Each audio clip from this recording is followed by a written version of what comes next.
Here is half of what I read in July, the other half being in ebook format. And of the 4 books that I read in July, I've only put out a review for one of them so far. Took a little unplanned break from filming and from YouTube, which was nice, but I do plan on putting out more in-depth videos for all those books in August.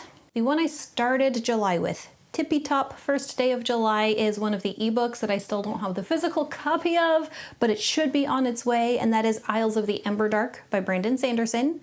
That's also the one that I have a full review out for. Sanderson's website says that currently 33% of the Emberdark fulfillment is completed. I was obviously not in that first third. I don't know how long it will take for everyone else to get their physical copies, but I am looking forward to it because it looks beautiful. Once my hard copy of Isles of the Emberdark arrives, I will not have any more room on my Sanderson shelf, and I may just do a full reorganization of all my shelves. It kind of needs it. But I really enjoyed that one. It had been a while since I read a Sanderson book, possibly clear since Wind and Truth, I think was the last one, at least that I read. And Wind and Truth, despite all the things that you could say was wrong with it, I still really enjoyed. I felt like my expectations were well set. And then for Isles of the Emberdark, my expectations were, this is not a big epic fantasy. This is one of the books that Sanderson wrote for fun, and I'll get what I get. My expectation was also that I had probably read everything I needed to enjoy a Cosmere novel. I was not quite correct about that, but the required reading for it was included as flashbacks. So if you have read Sixth of the Dusk, Isles of the Emberdark is a continuation on from that story. And if you haven't read it and want to read Isles of the Emberdark, it is included, so you don't even have to read it ahead of time, although I do kind of recommend it. I feel like the reading experience would have been better having read Sixth of the Dusk and then Isles of the Emberdark in a more linear fashion, but I still enjoyed the reading experience. It was one of those, we are getting deep into the Cosmere now stories, getting farther into the future, and starting to turn what Sanderson has done from fantasy more into sci-fi. And because of the different point of view parts of the book following Dusk and then another character who lives out in the Cosmere, it really felt like a fantasy sci-fi mashup story, which I think is just going to be how the Cosmere goes now. We'll keep going farther into the future. The people on the different planets are going to have more and more futuristic technology, more interplanetary travel. The stakes in universe are going to get probably higher and higher, which I don't really know how I feel about that. I think it'll be fine. I think Sanderson should write whatever he wants to write. I do like science fiction, and then if, as a fan, I feel dissatisfied with the way it's going, I can always just go back and read the ones that I already know I like. So I'm not going to be mad if the Cosmere turns very sci-fi in the future. I think that's fine.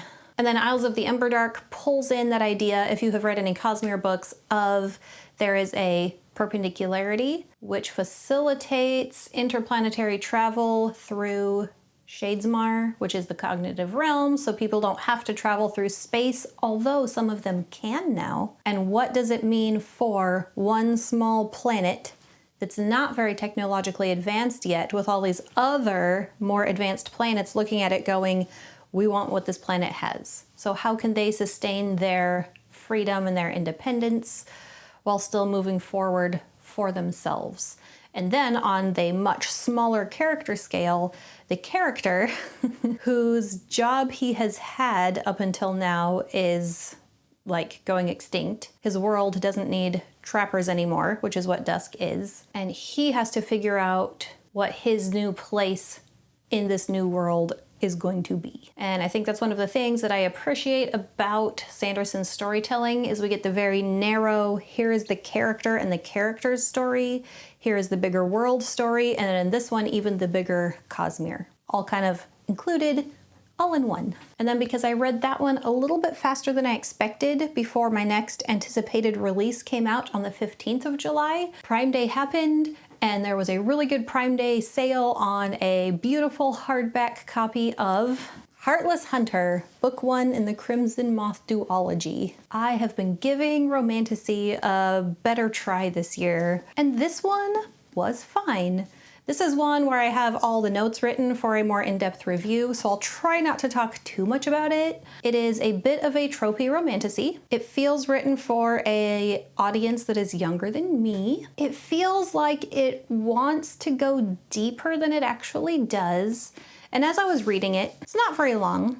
It's less than 400 pages, and even then the pages feel not super crowded with text. It felt kind of like, no offense to romantasy fans, it felt kind of like my junk food of the month, reading-wise. And there's nothing wrong with that. But it felt easy to read, not super deep. The point was really the tension and the romance between the two characters, the will they, won't they, will they reveal their true selves. It's very much enemies to lovers, but like actual real enemies, like personal enemies, like to the point where they should both fear for their life from each other. And I would say that it was enjoyable. I would say it was fine, it was good enough. I don't know that it was enough my style that I will continue and then read the second one. I haven't decided yet. Maybe if I decide I want to find out what happens. The magic and setting premise is that the magic in the world is witchcraft. Only women do witchcraft. It is a blood magic and it can be used for evil. There has been a revolution and the queens, who were also witches, have been taken down. And one of the main characters is a witch and the other one is a witch hunter. So I do think the author did a good job of combining, here's the magic, here's the world, here is the main plot, which is the romance, and they all go together. And then the way the plot built up towards the end, it felt like it built up enough, but it's not the end. The story is not resolved. So to get a story resolution, you really have to read the second one, and I don't know if I want to yet. While I am giving romantasy a try to keep going, I want to really enjoy it and not have the feeling of it was fine. So it was fine, it was good enough, it was not amazing. A more in-depth review to come. And then once I finished this one, I did get my next anticipated release. I always want to say The Enchanted Cottage. Always, every time. I even wrote it in my notes of the books that I've read this year. The Enchanted Greenhouse by Sarah Beth Durst. I had been looking forward to this one since I finished The Spell Shop last year. And I would almost say this one was more cozy. The stakes were like, okay, so cozy fantasy, the stakes are usually not very high. So in this one, the stakes were a little higher, I think, because the Enchanted Greenhouse is failing, and the main character, Turlu, has to try to help save the greenhouses and the plants in the greenhouses. So the stakes are save the plants before the greenhouse fails. But then the higher set of stakes, we know as readers, if we have read The Spell Shop, which I think most people who read this probably have, we know that Turlu got turned into a statue because she used magic illegally. We also know that there has been a revolution and probably no one is going to care anymore that she used magic and is continuing to use magic.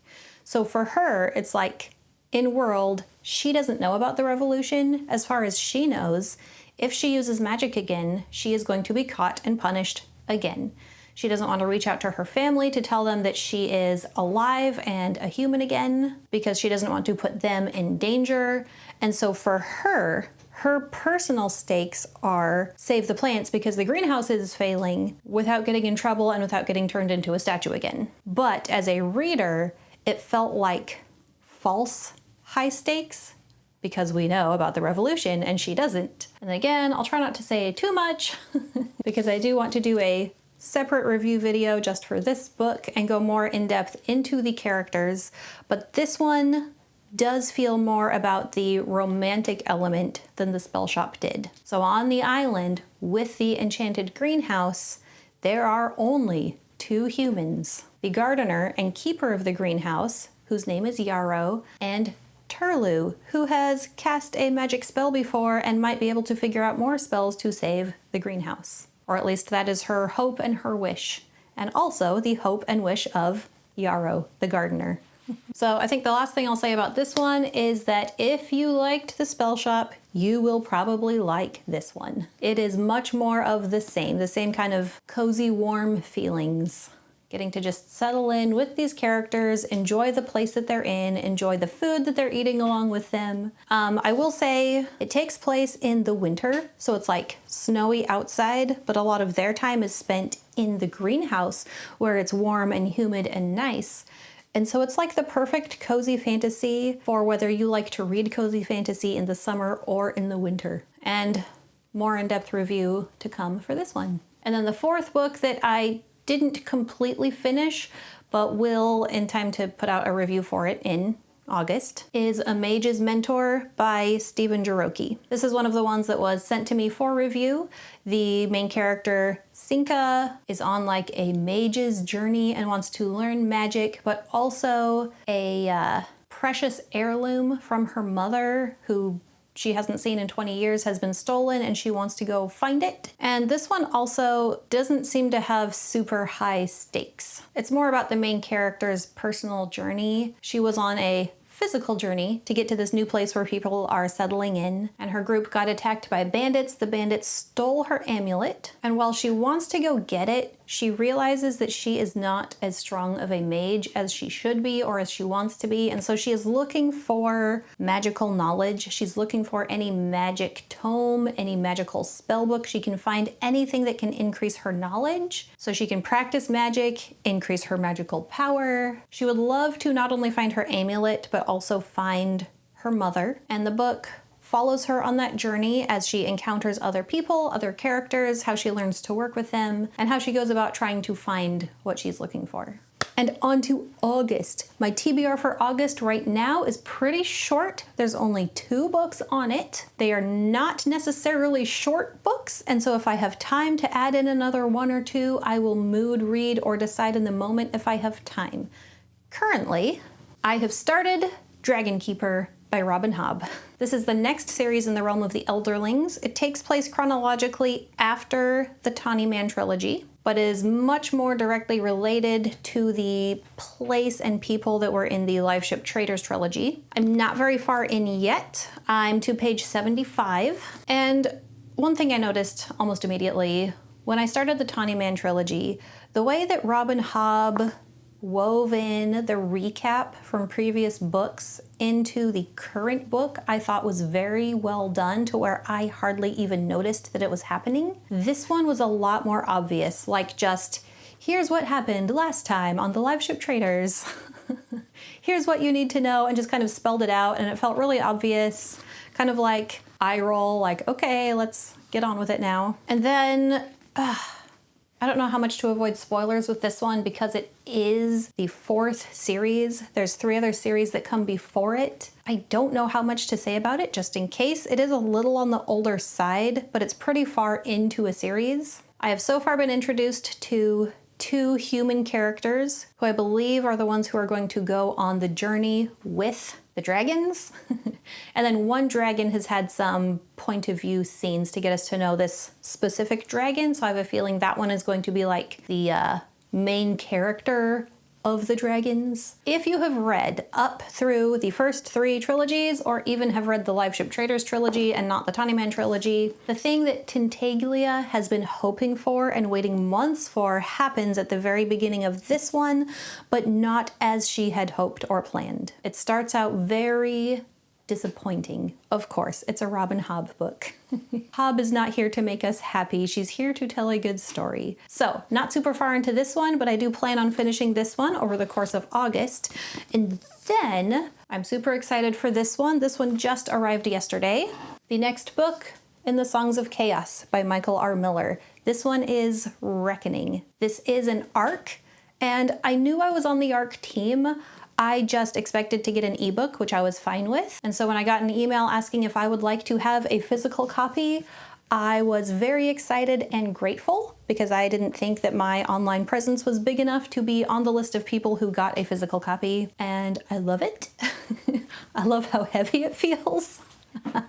I love how these are bound and printed. I think that they look very nice, but also based on the art, where both characters look pretty bloody, and based on the fact that this is a 4th book in a 5-book series, I know that this one is going to be depressing. I anticipate that in this one, the characters, Ash and Holt, get brought very, very, very low and find themselves in the worst position they've been in so far. So I'm not looking forward to that, but I am looking forward to continuing the boy to hero journey, that cliche trope. That is a trope that I enjoy. And then watching his relationship with Ash grow, and then seeing how things work out in this storyline and in this world. This one's pretty long. This one's almost 700 pages, which is why I'm not planning on a third or fourth book. Although, I just remembered, I did start the next Wheel of Time book, but that one I'm listening to on Audible. I have started Winter's Heart. This is book 9.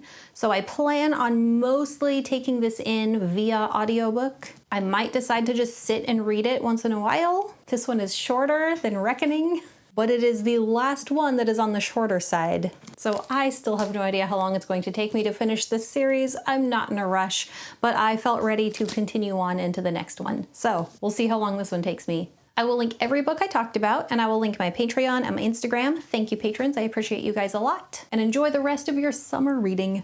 Bye.